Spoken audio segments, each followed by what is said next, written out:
Masahing papawid mula sa Premier Ibanag City of the North.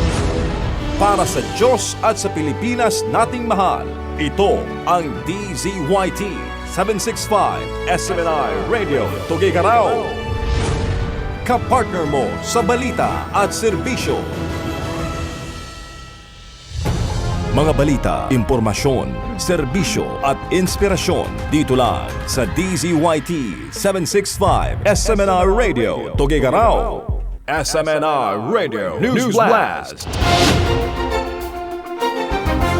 Sa ating mga balita, klase sa lahat ng paralan sa Tacloban City, sinuspendido ngayong araw kasunod ng insidente ng pamamarel.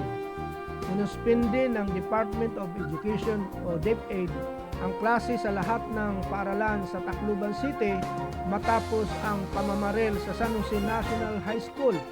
3 ang nasawi at 11 ang nasugatan sa insidente noong Lunes ng umaga.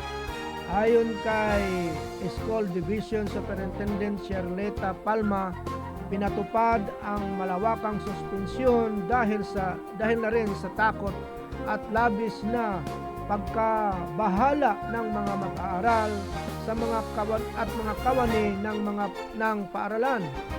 Nakatakda namang isinasailalim sa Psychological First Aid o PFA ang mga mag-aaral at guro mula June 24 hanggang June 26 bago tuluyang ibalik ang mga klase, maging ito man o sa pamagitan ng face-to-face o alternative mode of learning.